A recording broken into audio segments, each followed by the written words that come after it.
ਸਤਨਾਮ ਸ਼੍ਰੀ ਵਾਹਿਗੁਰੂ ਸਾਹਿਬ JIO. ਪਰਮ ਸਨਮਾਨਯੋਗ ਗੁਰੂ ਖਾਲਸਾ ਸਾਧ ਸੰਗਤ ਜੀ, ਵਾਹਿਗੁਰੂ ਜੀ ਕਾ ਖਾਲਸਾ, ਵਾਹਿਗੁਰੂ ਜੀ ਕੀ ਫਤਿਹ। ਸ਼੍ਰੀ ਗੁਰੂ ਨਾਨਕ ਦੇਵ ਜੀ ਦੇ ਦਰਸ਼ਨਾਂ ਲਈ ਸਿੱਖਾਂ ਦੀ ਬਹੁਤ ਵੱਡੀ ਭੀੜ ਜੁੜੀ ਰਹਿੰਦੀ ਸੀ। ਦੋਵੇਂ ਸਮੇਂ ਸੁੰਦਰ ਭੋਜਨ ਛਕਦੇ ਸਨ। ਅੰਨ ਦੀ ਕਦੇ ਤੋੜ ਨਹੀਂ ਸੀ ਆਉਂਦੀ। ਸਾਰੇ ਲੰਗਰ ਤੋਂ ਭੋਜਨ ਛਕਦੇ ਸਨ। ਦੇਸ਼ਾਂ ਵਿਦੇਸ਼ਾਂ ਤੋਂ ਵੀ ਬਹੁਤ ਸੰਗਤ ਆਉਂਦੀ ਸੀ। ਉਹਨਾਂ ਦੀ ਗਿਣਤੀ ਨਹੀਂ ਸੀ ਹੋ ਸਕਦੀ। ਦਰਸ਼ਨ ਕਰਕੇ ਬਹੁਤ ਪ੍ਰਸੰਨ ਹੁੰਦੇ ਸਨ। ਇਸ ਤਰ੍ਹਾਂ ਗੁਰੂ ਜੀ ਨੇ ਕਈ ਸਾਲ ਬਿਤਾਏ। ਨਾਮਦਾਨ ਅਤੇ ਇਸ਼ਨਾਨ ਨੂੰ ਦ੍ਰਿੜ ਕਰਵਾਇਆ। ਜਿੱਥੇ ਕਿੱਥੇ ਕੀਰਤਨ ਦੀ ਧੁਨ ਉੱਠਦੀ ਸੀ। ਭਗਤੀ ਵਿੱਚ ਸ੍ਰੇਸ਼ਟ ਬੁੱਧੀ ਬਹੁਤ ਪ੍ਰਕਾਸ਼ਮਾਨ ਹੋਈ। ਚਾਰ ਚੁਫੇਰੇ ਜੈ ਜੈਕਾਰ ਹੋ ਰਹੀ ਸੀ। ਸ਼ਬਦ ਦਾ ਬਹੁਤ ਅਭਿਆਸ ਹੋ ਰਿਹਾ ਸੀ। ਫਿਰ ਗੁਰੂ ਜੀ ਨੇ ਸਿੱਖੀ ਪਰਖਣ ਦਾ ਮਨ ਬਣਾਇਆ।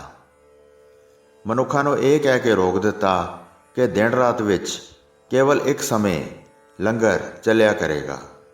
ਸਭ ਸਿੱਖਾਂ ਨੂੰ ਇਹ ਬਚਨ ਕੀਤਾ, ਹੁਣ ਸੁਖਦਾਈ ਹਲ ਵਾਓ, ਮਨ ਲਾ ਕੇ ਖੇਤੀ ਦੀ ਕਾਰ ਕਰੀਏ, ਨਿਤ ਬੁੱਧੀ ਸਵਾਈ ਉੱਜਲ ਹੋਵੇਗੀ। ਇਸ ਤਰ੍ਹਾਂ ਕਹਿ ਕੇ ਸਾਰਿਆਂ ਨੂੰ ਆਪਣੇ ਨਾਲ ਲੈ ਲਿਆ। ਸਾਰਾ ਦਿਨ ਖੇਤੀ ਦੀ ਸੇਵਾ ਕਰਵਾਉਂਦੇ ਸਨ। ਜਦ ਸਿੱਖਾਂ ਨੇ ਇਹ ਚਾਲੇ ਵੇਖੇ ਤਾਂ ਉਹ ਆਪਣੇ ਆਪਣੇ ਘਰਾਂ ਨੂੰ ਜਾਣ ਲੱਗੇ। ਕਈ ਚਤੁਰ 5 ਦਿਨ ਰਹੇ, ਭੁੱਖ ਨਾਲ ਸੜਦਿਆਂ ਕਿਰਤ ਕਰਦੇ ਰਹੇ। ਤੰਗ ਆ ਕੇ ਹਲਾਂ ਨੂੰ ਛੱਡ ਦਿੱਤਾ ਤੇ ਵਿਦਾਈ ਲੈ ਕੇ ਚਲੇ ਗਏ। ਆਪਣੇ ਘਰਾਂ ਵਿੱਚ ਕਾਰ ਕਮਾਈ ਕਰਨ ਲੱਗੇ। ਜਦ ਅੱਧੇ ਚਲੇ ਗਏ ਅਤੇ ਅੱਧੇ ਬਾਕੀ ਰਹਿ ਗਏ ਤਾਂ ਸਾਰਿਆਂ ਨੂੰ ਸੁਣਾ ਕੇ ਗੁਰੂ ਜੀ ਨੇ ਇਹ ਬਚਨ ਕਹੇ, ਹਰ ਰੋਜ਼ ਇੱਕ ਵੇਲੇ ਲੰਗਰ ਦੀ ਥਾਂ ਇੱਕ ਦਿਨ ਛੱਡ ਕੇ ਦੂਸਰੇ ਦਿਨ ਭੋਜਨ ਛਕੋ। ਖੇਤ ਵਾਹ ਕੇ ਸੰਕਟ ਦੂਰ ਕਰੀਏ। 10 ਦਿਨ ਇਸ ਤਰ੍ਹਾਂ ਬਿਤਾਏ ਤਾਂ ਭੁੱਖ ਅਤੇ ਕਿਰਤ ਨਾਲ ਬਹੁਤ ਵਿਆਕੁਲ ਹੋ ਗਏ। ਬਹੁਤ ਸਿੱਖ ਆਪਣੇ ਘਰਾਂ ਨੂੰ ਚਲੇ ਗਏ। ਬਹੁਤ ਥੋੜ੍ਹੇ ਉੱਥੇ ਰਹਿ ਗਏ। 4 ਪਹਿਰ ਹਲ ਲੈ ਕੇ ਬਾਹਰ ਖੇਤਾਂ ਵਿੱਚ ਜਾ ਕੇ ਕਿਰਤ ਕਰਦੇ ਸਨ। ਜਿਨ੍ਹਾਂ ਨੇ ਮੌਤ ਨੂੰ ਦਿਲ ਵਿੱਚ ਧਾਰ ਲਿਆ ਉਹੀ ਉੱਥੇ ਬੈਠੇ ਰਹੇ। ਉਹ ਕਹਿੰਦੇ ਸਨ ਕੁਝ ਵੀ ਹੋ ਜਾਏ ਉਹ ਕਦੀ ਨਹੀਂ ਜਾਣਗੇ। ਅੱਤ ਭੁੱਖੇ ਰਹਿ ਕੇ ਵੀ ਕਿਰਤ ਕਮਾਈ ਕਰਦੇ ਸਨ। ਬਹੁਤ ਕਮਜ਼ੋਰ ਹੋ ਗਏ ਸਨ ਪਰ ਆਪਣੇ ਘਰਾਂ ਨੂੰ ਨਹੀਂ ਸੀ ਜਾਂਦੇ। ਫਿਰ ਗੁਰੂ ਜੀ ਨੇ ਕਿਹਾ, ਭੋਜਨ ਨਿਤ ਕਰੋ, ਜਿਸ ਤਰ੍ਹਾਂ ਵੀ ਸਿੱਖ ਤ੍ਰਿਪਤ ਹੋਣ, ਇਹਨਾਂ ਨੂੰ ਸੁੱਖ ਦਿਓ। ਫਿਰ ਰੋਜ਼ ਲੰਗਰ ਚੱਲਣ ਲੱਗਾ। ਤ੍ਰਿਪਤ ਹੋ ਕੇ ਆਪਣੀ ਰੁਚੀ ਅਨੁਸਾਰ ਛਕਦੇ ਸਨ। ਸਾਰਾ ਦਿਨ ਖੇਤੀ ਕਰਦੇ ਸਨ, ਜਿਸ ਕਾਰਨ ਖੇਤਾਂ ਵਿੱਚ ਭਾਰੀ ਹਰਿਆਵਲ ਹੋ ਗਈ। ਮਿਹਨਤ ਕਰਕੇ ਸਾਰੇ ਭੋਜਨ ਤਿਆਰ ਕਰਦੇ ਸਨ। ਗੁਰੂ ਜੀ ਪਾਸ ਆ ਕੇ ਇਸ ਤਰ੍ਹਾਂ ਕਹਿੰਦੇ ਸਨ, ਤੁਹਾਡੀ ਕਿਰਪਾ ਕਰਕੇ ਫਸਲ ਪੱਕ ਗਈ ਹੈ, ਹੁਣ ਤੁਹਾਡੀ ਕੀ ਆਗਿਆ ਹੈ। ਸਤਿਗੁਰੂ ਜੀ ਨੇ ਕਿਹਾ, ਸਾਰੀ ਫਸਲ ਕੱਟ ਲਓ, ਹਾਲੇ ਗਾਹੋ ਨਾ, ਖਲਵਾੜੇ ਲਾ ਦਿਓ। ਗੁਰੂ ਜੀ ਦਾ ਹੁਕਮ ਪਾ ਕੇ ਸੇਵਕਾਂ ਨੇ ਦਾਤੀਆਂ ਫੜ ਲਈਆਂ ਤੇ ਫਸਲ ਦੇ ਭੰਡਾਰਾਂ ਨੂੰ ਕੱਟਣ ਲੱਗ ਗਏ। ਸਾਰੇ ਖੇਤ ਵੱਢ ਕੇ ਬੜੇ ਉੱਚੇ ਖਲਵਾੜੇ ਲਾ ਦਿੱਤੇ। ਫਿਰ ਸਿੱਖ ਗੁਰੂ ਜੀ ਦੇ ਪਾਸ ਗਏ ਅਤੇ ਕਿਹਾ, ਸਾਰੀ ਫਸਲ ਇਕੱਠੀ ਕਰ ਲਈ ਹੈ, ਬਹੁਤ ਉੱਚੇ ਅੰਬਾਰ ਲੱਗੇ ਹਨ, ਹੁਣ ਆਪ ਜੀ ਦਾ ਜਿਵੇਂ ਹੁਕਮ ਹੋਵੇਗਾ ਉਸ ਤਰ੍ਹਾਂ ਕਰਾਂਗੇ। ਇਹ ਸੁਣ ਕੇ ਗੁਰੂ ਜੀ ਉਸੇ ਵੇਲੇ ਬੜੇ ਉਤਾਵਲੇ ਹੋ ਗਏ ਅਤੇ ਉਹਨਾਂ ਸਿੱਖਾਂ ਨਾਲ ਖਲਵਾੜੇ ਵੇਖਣ ਚਲੇ ਗਏ। ਜਿੱਥੇ ਫਸਲ ਦੇ ਉੱਚੇ ਉੱਚੇ ਅੰਬਾਰ ਲੱਗੇ ਸਨ ਉਸ ਥਾਂ ਆ ਕੇ ਖੜੇ ਹੋ ਗਏ। ਸੁੱਖਾਂ ਦੇ ਘਰ ਭਾਵ ਗੁਰੂ ਜੀ ਖਲਵਾੜੇ ਦੇਖ ਕੇ ਬਹੁਤ ਖੁਸ਼ ਹੋਏ ਅਤੇ ਆਪਣੇ ਮੁਖ ਨਾਲ ਬੋਲੇ, ਸ਼ਾਬਾਸ਼ ਸ਼ਾਬਾਸ਼, ਤੁਹਾਡੀ ਘਾਲ ਕਮਾਈ ਥਾਂ ਪਈ ਹੈ ਜੋ ਤੁਸੀਂ ਗੁਰੂ ਦੇ ਹਿੱਤ ਕਮਾਈ ਕੀਤੀ ਹੈ। ਹੁਣ ਤੁਸੀਂ ਇਸ ਤਰ੍ਹਾਂ ਮੇਰਾ ਬਚਨ ਮੰਨੋ, ਤੁਹਾਡੇ ਹਿਰਦੇ ਵਿੱਚ ਜਿਸ ਤਰ੍ਹਾਂ ਚੰਗਾ ਲੱਗਦਾ ਹੈ ਉਸ ਤਰ੍ਹਾਂ ਕਰੋ।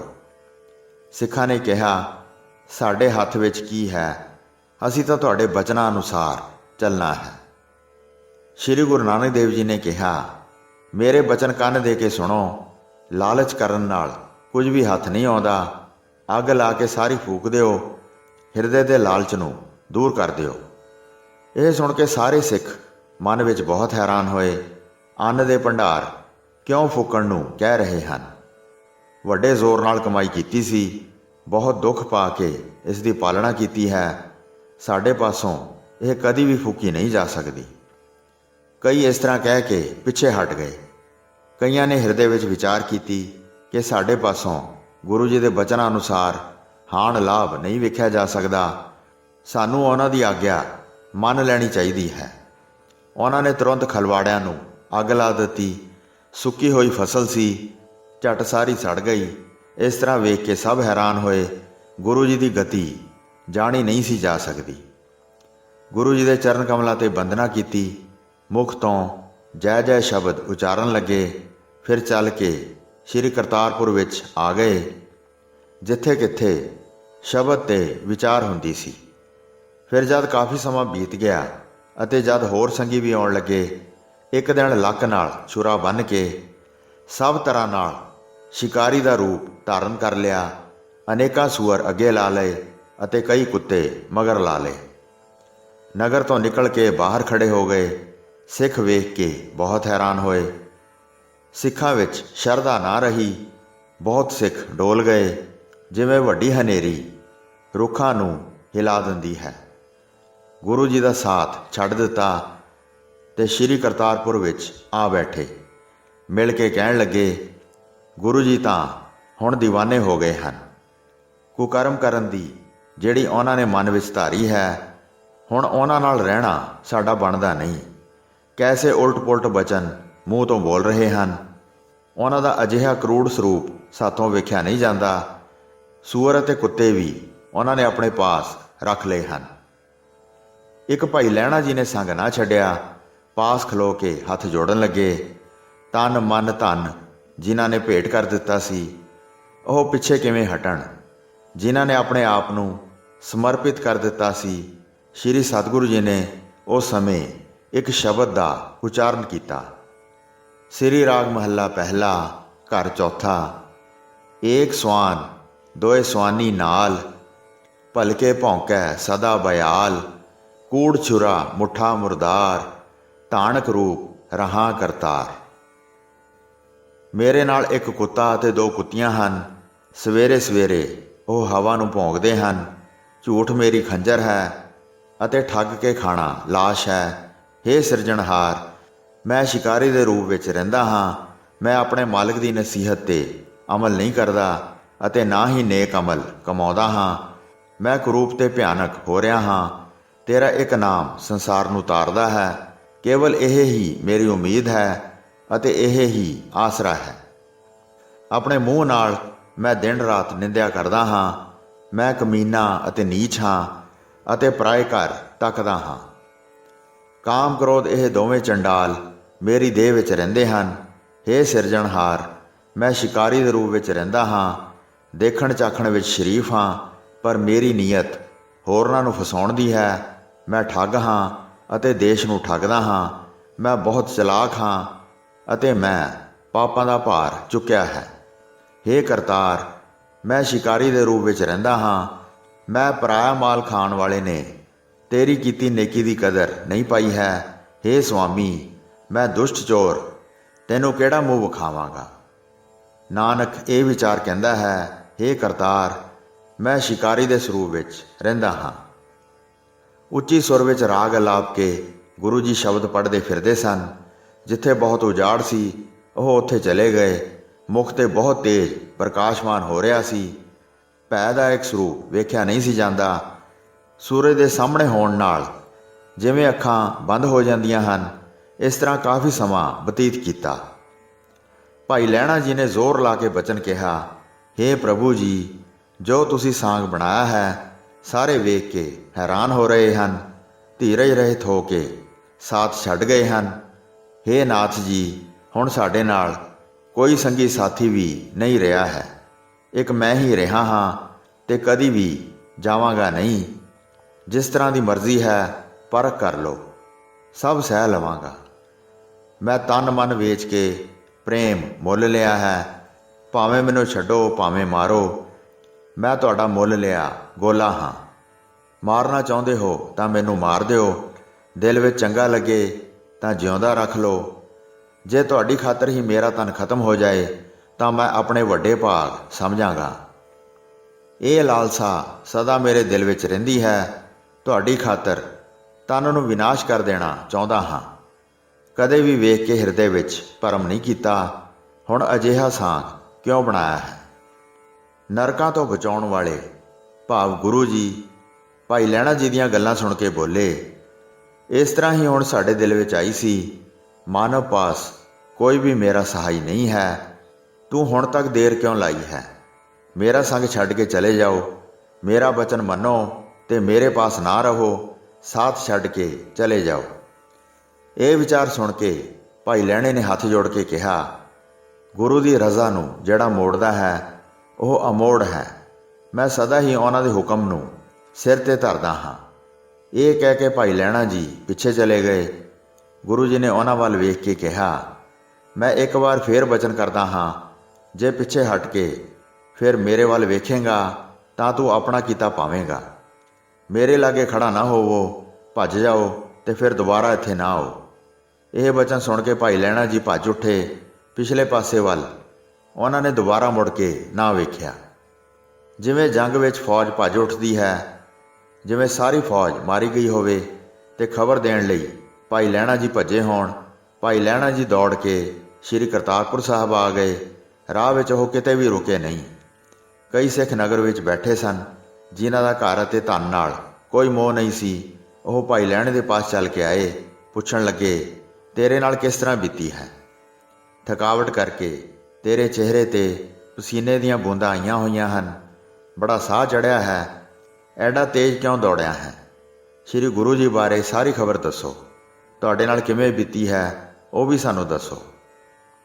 ਇਹ ਸੁਣ ਕੇ ਭਾਈ ਲਹਿਣਾ ਜੀ ਨੇ ਸਾਰੇ ਸਿੱਖ ਬਿਠਾ ਲਏ, ਬੜੇ ਪਿਆਰ ਨਾਲ ਉਹਨਾਂ ਦੇ ਚਰਨਾਂ ਨੂੰ ਛੁਹਿਆ। ਫਿਰ ਮੁਕਤੀ ਦਾਤੇ ਦੇ ਬਾਰੇ ਦੱਸਣ ਲੱਗੇ।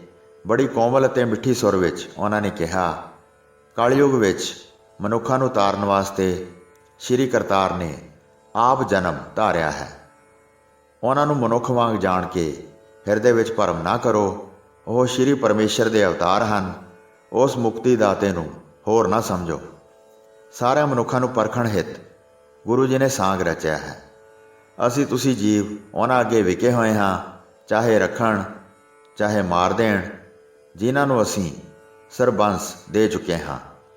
ਫਿਰ ਉਹਨਾਂ ਦੀ ਕਿਰਤ ਤੇ ਸ਼ੰਕਾ ਕਿਉਂ ਕਰੀਏ? ਹੁਣ ਜੇ ਗੁਰੂ ਜੀ ਇਸ ਪਾਸੇ ਆਉਣ, ਕੋਈ ਹੋਰ ਸਾਂਗ ਕਰਕੇ ਵਿਖਾਉਣ, ਤਾਂ ਕਿਸੇ ਵੀ ਵਿਧੀ ਅਨੁਸਾਰ ਭਰਮ ਨਾ ਕਰਨਾ। ਭਾਵੇਂ ਸਿਰ ਜਾਵੇ, ਉਸ ਨੂੰ ਵੀ ਜਾਣ ਦਿਓ, ਕੋਈ ਸ਼ੰਕਾ ਨਾ ਕਰਨਾ। ਰਿਖੀ ਮੁਨੀ ਪਹਿਲਾਂ ਤੋਂ ਹੀ ਪਰਖ ਕਰਦੇ ਆ ਰਹੇ ਹਨ। ਗੁਰੂ ਜੀ ਨੇ ਇਹ ਕੋਈ ਨਵੀਂ ਗੱਲ ਨਹੀਂ ਕੀਤੀ। ਗਾਂਧ ਦੇ ਪੁੱਤਰ ਵਿਸ਼ਵਾਮਿੱਤਰ ਨੇ ਰਾਜਾ ਹਰੀ ਚੰਦ ਦੀ ਪਰਖ ਕੀਤੀ ਸੀ, ਸੱਤ ਤੇ ਕਾਇਮ ਰਿਹਾ ਸੀ ਅਤੇ ਪਰਮ ਆਨੰਦ ਪ੍ਰਾਪਤ ਕੀਤਾ ਸੀ। ਸ਼ਿਵਜੀ ਰਾਜੇ ਨੇ ਕਬੂਤਰ ਵਾਸਤੇ ਆਪਣਾ ਨਿੱਜੀ ਮਾਸ ਦਿੱਤਾ ਸੀ। ਧੀਰਜ ਧਾਰ ਕੇ ਰਾਜੇ ਦੀ ਪਦਵੀ ਪਾ ਕੇ ਸੁੱਖ ਲਿਆ ਸੀ। ਰਾਜਾ ਮੌਰਤੁਜ, ਜਿਸ ਦੀ ਭਗਤੀ ਵਿੱਚ ਮੱਤ ਭਿੱਜੀ ਸੀ, ਪ੍ਰਭੂ ਵੱਲੋਂ ਦਿੱਤੀ ਸਹੀ ਕਸੌਟੀ ਤੇ ਉਤਰਿਆ ਸੀ। ਹੋਰ ਕਈ ਕਥਾਵਾਂ ਕਹਿ ਕੇ ਬਹੁਤ ਸਮਝਾਏ।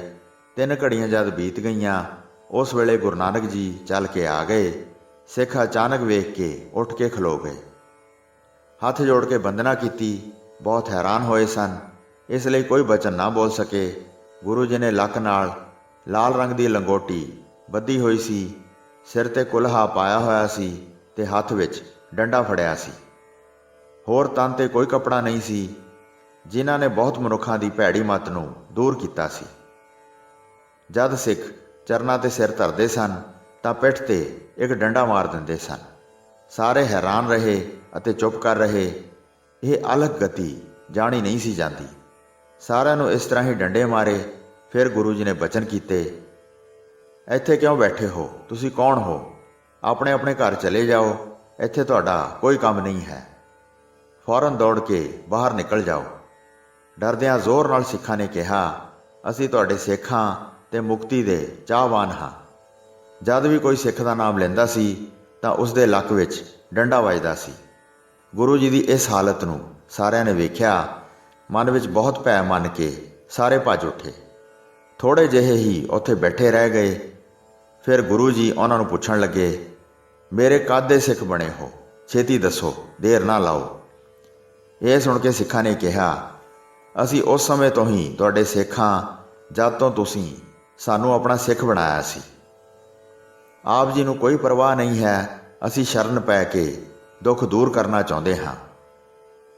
ਕਹਿੰਦੇ ਹੋਏ ਕੰਬਦੇ ਹਾਂ, ਗੱਲ ਕਰਨੀ ਨਹੀਂ ਆਉਂਦੀ। ਤੁਹਾਡਾ ਤੇਜ ਸੂਰਜ ਵਰਗਾ ਜਲਾਲ ਬਰਦਾਸ਼ਤ ਨਹੀਂ ਹੋ ਰਿਹਾ। ਗੁਰੂ ਜੀ ਸੁਣ ਕੇ ਫਿਰ ਡੰਡੇ ਮਾਰਨ ਲੱਗੇ। ਸਿੱਖ ਭੱਜ ਰਹੇ ਸਨ ਤੇ ਧੀਰਜ ਨਹੀਂ ਸੰਭਾਲ ਰਹੇ ਸਨ। ਡੰਡਾ ਵੱਜਣ ਨਾਲ ਪੀੜ ਹੁੰਦੀ ਸੀ। ਅਧੀਰ ਹੋ ਕੇ ਗੁਰੂ ਜੀ ਪਾਸੋਂ ਭੱਜ ਜਾਂਦੇ ਸਨ। ਜਦ ਥੋੜ੍ਹੇ ਜਿਹੇ ਬੈਠੇ ਰਹੇ, ਉਹਨਾਂ ਨੂੰ ਗੁਰੂ ਜੀ ਨੇ ਇਸ ਤਰ੍ਹਾਂ ਬਚਨ ਕਹੇ, ਜੇ ਤੁਸੀਂ ਮੇਰੇ ਸਿੱਖ ਬਣੇ ਹੋ, ਮੇਰੀ ਆਗਿਆ ਮੰਨੋ ਅਤੇ ਦੇਰ ਨਾ ਲਾਓ। ਉੱਠ ਕੇ ਸਾਰੇ ਮੇਰੇ ਪਿੱਛੇ ਪਿੱਛੇ ਆ ਜਾਓ। ਇਹ ਕਹਿ ਕੇ ਗੁਰੂ ਜੀ ਅੱਗੇ ਅੱਗੇ ਚੱਲ ਪਏ। ਜਿੰਨੇ ਸਿੱਖ ਵੀ ਪਿੱਛੇ ਰਹਿ ਗਏ ਸਨ, ਹੈਰਾਨ ਹੋ ਕੇ ਅਤੇ ਝੱਕ ਝੱਕ ਕੇ ਪਿੱਛੇ ਪਿੱਛੇ ਜਾ ਰਹੇ ਸਨ। ਫਿਰ ਸਿੱਖੀ ਨੂੰ ਪਰਖਣ ਵਾਸਤੇ ਗੁਰੂ ਜੀ ਨੇ ਵੱਡਾ ਸਾਂਗ ਬਣਾਇਆ। ਉਹ ਸਿੱਖ ਸਾਬਤ ਰਹਿ ਸਕਦਾ ਸੀ ਜਿਨ੍ਹਾਂ ਉੱਤੇ ਉਹਨਾਂ ਦੀ ਕਿਰਪਾ ਸੀ। ਦੂਰ ਜਿਹੜੀ ਵੱਡੀ ਉਜਾੜ ਸੀ, ਗੁਰੂ ਜੀ ਆਪਣੇ ਸਿੱਖਾਂ ਨੂੰ ਲੈ ਕੇ ਉੱਥੇ ਪਹੁੰਚ ਗਏ। ਉੱਥੇ ਫੱਟੇ ਉੱਤੇ ਇੱਕ ਲਾਸ਼ ਨੂੰ ਵੇਖਿਆ, ਜਿਹੜੀ ਬਹੁਤ ਜ਼ਿਆਦਾ ਸਫੇਦ ਕੱਪੜਿਆਂ ਵਿੱਚ ਲਪੇਟੀ ਹੋਈ ਸੀ, ਭਾਵ ਜਿਹੜੀ ਬਹੁਤ ਸਫੇਦ ਕੱਪੜਿਆਂ ਨਾਲ ਢੱਕੀ ਹੋਈ ਸੀ। ਉਸ ਦੇ ਲਾਗੇ ਬਹੁਤ ਲੱਕੜਾਂ ਪਈਆਂ ਹੋਈਆਂ ਸਨ। ਗੁਰੂ ਜੀ ਉਸ ਲਾਸ਼ ਦੇ ਲਾਗੇ ਖੜੇ ਹੋ ਗਏ। ਸਾਰੇ ਸਿੱਖ ਤਦ ਉੱਥੇ ਆ ਪਹੁੰਚੇ। ਉਹਨਾਂ ਨੂੰ ਸੁਣਾ ਕੇ ਗੁਰੂ ਜੀ ਨੇ ਉੱਚੀ ਆਵਾਜ਼ ਵਿੱਚ ਬਚਨ ਕਹੇ, ਜੇ ਤੁਸੀਂ ਮੇਰੇ ਸਿੱਖ ਹੁੰਦੇ ਹੋ, ਮੇਰੇ ਬਚਨ ਮੰਨੋ, ਘਰ ਨੂੰ ਨਾ ਜਾਓ। ਫੱਟੇ ਉੱਤੇ ਜਿਹੜੀ ਇਹ ਲਾਸ਼ ਪਈ ਹੈ, ਇਸ ਨੂੰ ਖਾਓ। ਜਿਹੜਾ ਨਹੀਂ ਖਾਵੇਗਾ ਉਹ ਪਛਤਾਵੇਗਾ। ਇਹ ਸੁਣ ਕੇ ਸਾਰੇ ਮਨ ਵਿੱਚ ਹੈਰਾਨ ਹੋ ਗਏ। ਕਿਸੇ ਦੇ ਹਿਰਦੇ ਵਿੱਚ ਵੀ ਧੀਰਜ ਨਾ ਰਿਹਾ। ਕਈ ਸਾਥ ਛੱਡ ਕੇ ਨਗਰ ਨੂੰ ਚਲੇ ਗਏ, ਕਈ ਝਾੜੀਆਂ ਪਿੱਛੇ ਲੁਕ ਗਏ, ਕਈ ਹੱਠ ਧਾਰ ਕੇ ਨਾਲ ਹੀ ਰਹੇ। ਉਹਨਾਂ ਨੂੰ ਵੇਖ ਕੇ ਗੁਰੂ ਜੀ ਨੇ ਕਿਹਾ, ਜੇ ਤੁਸੀਂ ਇਸ ਥਾਂ ਖੜੇ ਹੋ ਤਾਂ ਇਸ ਮੁਰਦੇ ਨੂੰ ਕਿਸੇ ਦੇਰ ਤੋਂ ਬਗੈਰ ਖਾਓ, ਨਹੀਂ ਤਾਂ ਆਪਣੇ ਘਰਾਂ ਨੂੰ ਭੱਜ ਜਾਓ। ਦੋਵਾਂ ਵਿੱਚੋਂ ਇੱਕ ਗੱਲ ਮਨ ਭਾਉਂਦੀ ਕਰੋ। ਦਿਲ ਵਿੱਚ ਡਰਦੇ ਸਾਰੇ ਕੰਬ ਰਹੇ ਸਨ। ਹੱਥ ਜੋੜ ਕੇ ਉਹਨਾਂ ਨੇ ਬਚਨ ਕੀਤੇ, ਅਸੀਂ ਸਿੱਖ ਹਾਂ, ਘਰ ਨਹੀਂ ਜਾਵਾਂਗੇ। ਸਿੱਖ ਨਾਮ ਸੁਣ ਕੇ ਗੁਰੂ ਜੀ ਨੇ ਉਹਨਾਂ ਦੇ ਡੰਡੇ ਮਾਰੇ ਅਤੇ ਕਿਹਾ, ਦੁਭੇਖੀਓ, ਸਾਡੇ ਸਿੱਖ ਕਹਾਉਂਦੇ ਹੋ। ਗੁਰੂ ਜੀ ਨੇ ਜੋ ਬਚਨ ਕੀਤਾ ਹੈ ਉਸ ਅਨੁਸਾਰ ਕੰਮ ਨਹੀਂ ਕਰਦੇ ਹੋ। ਫਿਰ ਡੰਡੇ ਮਾਰਨ ਲੱਗੇ। ਸਭ ਡਰ ਕੇ ਭੱਜ ਗਏ। ਭਾਈ ਲਹਿਣਾ ਜੀ ਤੋਂ ਬਗੈਰ ਹੋਰ ਉੱਥੇ ਕੋਈ ਵੀ ਪਾਸ ਨਾ ਰਿਹਾ। ਉਹਨਾਂ ਨੂੰ ਵੇਖ ਕੇ ਗੁਰੂ ਜੀ ਨੇ ਬਚਨ ਕੀਤਾ, ਤੂੰ ਕਿਉਂ ਖੜਾ ਹੈ, ਗਿਆ ਨਹੀਂ? ਜੇ ਮੇਰਾ ਸਿੱਖ ਹੈ ਤਾਂ ਮੇਰਾ ਬਚਨ ਮੰਨ ਕੇ ਇਸ ਮੁਰਦੇ ਨੂੰ ਖਾਓ, ਦੇਰ ਨਾ ਕਰੋ। ਇਹ ਸੁਣ ਕੇ ਭਾਈ ਲਹਿਣਾ ਜੀ ਨੇ ਦੋਵੇਂ ਹੱਥ ਜੋੜ ਕੇ ਕਿਹਾ, ਮੇਰਾ ਪ੍ਰਣ ਹੈ ਕਿ ਆਪ ਜੀ ਦਾ ਹੁਕਮ ਕਦੇ ਨਹੀਂ ਮੋੜਾਂਗਾ। ਆਪ ਜੀ ਨੂੰ ਤਾਂ ਕੋਈ ਪਰਵਾਹ ਨਹੀਂ। ਅਸੀਂ ਤਾਂ ਤੁਹਾਡੇ ਸਿੱਖ ਸ਼ਰਨਾਈ ਆਏ ਹਾਂ। ਤੁਸੀਂ ਜਿਵੇਂ ਚਾਹੋ, ਭਾਵੇਂ ਰੱਖੋ ਭਾਵੇਂ ਮਾਰੋ, ਮੈਂ ਤੁਹਾਡੀ ਸ਼ਰਨ ਛੱਡ ਕੇ ਨਹੀਂ ਜਾਵਾਂਗਾ। ਗੁਰੂ ਜੀ ਨੇ ਕਿਹਾ, ਜੇ ਸਾਥ ਨਹੀਂ ਛੱਡਣਾ ਤਾਂ ਮੁਰਦੇ ਨੂੰ ਖਾਣ ਲੱਗੋ। ਇਹ ਸੁਣ ਕੇ ਭਾਈ ਲਹਿਣਾ ਜੀ ਲਾਸ਼ ਦੇ ਚਾਰ ਚੁਫੇਰੇ ਫਿਰੇ। ਗੁਰੂ ਜੀ ਨੇ ਕਿਹਾ, ਦੇਰ ਕਿਉਂ ਲਾਈ ਹੈ? ਭਾਈ ਲਹਿਣਾ ਜੀ ਨੇ ਕਿਹਾ, ਜਿਸ ਪਾਸੇ ਹੁਕਮ ਕਰੋ ਉਸ ਪਾਸੇ ਤੋਂ ਖਾਵਾਂ। ਆਪ ਦੀ ਇਹ ਆਗਿਆ ਪਾਉਣ ਲਈ ਦੇਰ ਲਾਈ ਹੈ। ਗੁਰੂ ਜੀ ਨੇ ਕਿਹਾ, ਪੈਰਾਂ ਵੱਲੋਂ ਖਾਣ ਲੱਗੋ ਤੇ ਬਚਨ ਨੂੰ ਮੰਨ ਕੇ ਸਿਰ ਤੱਕ ਖਾਓ। ਇਹ ਸੁਣ ਕੇ ਭਾਈ ਲਹਿਣਾ ਜੀ ਦੀ ਮੱਤ ਆਗਿਆ ਅਨੁਸਾਰ ਭਿੱਜ ਗਈ, ਭਾਵ ਭਾਈ ਲਹਿਣਾ ਜੀ ਆਗਿਆ ਅਨੁਸਾਰ ਮੁਰਦਾ ਖਾਣਾ ਮੰਨ ਗਏ। ਜਦ ਸਫੇਦ ਕੱਪੜੇ ਨੂੰ ਉਤਾਰਿਆ ਤਾਂ ਵੇਖਿਆ ਉਹ ਸਾਰਾ ਕੜਾਹ ਪ੍ਰਸ਼ਾਦ ਪਿਆ ਸੀ। ਉਹਨਾਂ ਦੀਆਂ ਅੱਖਾਂ ਸਾਹਮਣੇ ਉਹ ਲੋਥ ਬਣਾਈ ਸੀ। ਇਹ ਅਸਚਰਜ ਵੇਖ ਕੇ ਭਾਈ ਲਹਿਣਾ ਜੀ ਹੈਰਾਨ ਰਹਿ ਗਏ। ਭਾਈ ਲਹਿਣਾ ਜੀ ਉਸੇ ਵੇਲੇ ਗੁਰੂ ਜੀ ਦੇ ਚਰਨ ਕਮਲਾਂ 'ਤੇ ਡਿੱਗ ਪਏ। ਹੱਥ ਜੋੜ ਕੇ ਬਚਨ ਕੀਤਾ, ਤੁਸੀਂ ਆਪ ਪਾਰ ਬ੍ਰਹਮ ਅਪਾਰ ਕਰਤਾਰ ਪੁਰਖ ਹੋ, ਏਕੰਕਾਰ ਸਾਰੇ ਜੱਗ ਦੀ ਕਾਰ ਚਲਾਉਣ ਵਾਲੇ ਹੋ। ਕਲਯੁਗ ਦੇ ਮਨੁੱਖਾਂ ਦਾ ਉਧਾਰ ਕਰਨ ਵਾਸਤੇ ਅਤੇ ਕੀਰਤੀ ਦਾ ਵਿਸਤਾਰ ਕਰਨ ਵਾਸਤੇ ਤੁਸੀਂ ਸਰੀਰ ਧਾਰਨ ਕੀਤਾ ਹੈ। ਤੁਹਾਡੀ ਕੁਦਰਤ ਤੁਹਾਨੂੰ ਹੀ ਬਣ ਆਈ ਹੈ, ਹੋਰਨਾਂ ਪਾਸੋਂ ਇਹ ਜਾਣੀ ਨਹੀਂ ਜਾ ਸਕਦੀ। ਇਹ ਸੁਣ ਕੇ ਦਿਆਲੂ ਪ੍ਰਭੂ ਜੀ ਪਰਮ ਪ੍ਰਸੰਨ ਹੋਏ ਅਤੇ ਵਿਸ਼ਾਲ ਕਰੁਣਾ ਦ੍ਰਿਸ਼ਟੀ ਨਾਲ ਭਾਈ ਲਹਿਣੇ ਜੀ ਵੱਲ ਵੇਖਿਆ ਅਤੇ ਕਿਹਾ, ਇਹ ਜੋ ਮੇਰਾ ਸਰੂਪ ਹੈ, ਉਹ ਸਰੂਪ ਤੇਰਾ ਪਰਮ ਅਨੂਪ ਹੋ ਜਾਏਗਾ। ਮੇਰਾ ਸਰੂਪ ਹੁਣ ਤੇਰਾ ਸਰੂਪ ਹੋ ਜਾਏਗਾ। ਹੁਣ ਇਸ ਤਰ੍ਹਾਂ ਦੀ ਅਭੇਦਤਾ ਹੋ ਜਾਏਗੀ ਕਿ ਆਪਣੇ ਪਿੱਛੋਂ ਤੈਨੂੰ ਸਾਰਾ ਜਗਤ ਦੇ ਦਿੱਤਾ, ਭਾਵ ਤੇਰੇ ਪਿੱਛੇ ਸਾਰਾ ਜਗ ਬਖਸ਼ ਦਿੱਤਾ ਅਤੇ ਤੂੰ ਚੰਗੀ ਤਰ੍ਹਾਂ ਦੁਨੀਆ ਵਿੱਚ ਪ੍ਰਗਟ ਭਾਵ ਮਸ਼ਹੂਰ ਹੋਏਗਾ। ਸਾਰੇ ਸਿੱਖ ਹੁਣ ਤੇਰੇ ਉੱਤੇ ਟੇਕ ਰੱਖਣਗੇ ਅਤੇ ਤੇਰੇ ਹਿਰਦੇ ਵਿੱਚ ਪੂਰਨ ਗਿਆਨ ਪ੍ਰਗਟ ਹੋਵੇਗਾ। ਤੂੰ ਸਾਰੇ ਜਗਤ ਦੀ ਗੁਰਿਆਈ ਲਵੇਂਗਾ। ਸਾਰੇ ਸਿੱਖ ਤੇਰੇ ਅਧੀਨ ਹੋਣਗੇ। ਤੂੰ ਹੁਣ ਜਗਤ ਦਾ ਆਸਰਾ ਬਣੇਗਾ ਅਤੇ ਸਾਰੇ ਜਗਤ ਨੂੰ ਤਾਰੇਂਗਾ ਅਤੇ ਸਾਰੇ ਸਿੱਖਾਂ ਦੀਆਂ ਜਮਾਂ ਦੀਆਂ ਫਾਹੀਆਂ ਦੂਰ ਕਰੇਂਗਾ। ਤੇਰੇ ਬਰਾਬਰ ਦੁਨੀਆ ਵਿੱਚ ਹੋਰ ਕੋਈ ਨਹੀਂ ਸਮਝਿਆ ਜਾਏਗਾ। ਚੰਗੀ ਸਿੱਖੀ ਦਾ ਤੂੰ ਬੀਜ ਬੀਜਣਾ ਹੈ। ਇਸ ਪ੍ਰਕਾਰ ਸੁਖਦਾਇਕ ਵਚਨ ਕਹਿ ਕੇ ਗੁਰੂ ਜੀ ਨਗਰ ਵੱਲ ਚਲੇ ਗਏ। ਧਰਮਸ਼ਾਲਾ ਵਿੱਚ ਆ ਕੇ ਬਿਰਾਜ ਗਏ, ਜਿਨ੍ਹਾਂ ਦੇ ਦਰਸ਼ਨ ਕਰਨ ਨਾਲ ਦੁੱਖ ਭੱਜ ਜਾਂਦੇ ਹਨ। ਹੋਈਆਂ ਭੁੱਲਾਂ ਚੁੱਕਾਂ ਦੀ ਖਿਮਾ ਬਖਸ਼ਣੀ ਜੀ। ਦਾਸ ਨੂੰ ਆਗਿਆ ਦਿਓ। ਵਾਹਿਗੁਰੂ ਜੀ ਕਾ ਖਾਲਸਾ, ਵਾਹਿਗੁਰੂ ਜੀ ਕੀ ਫਤਿਹ।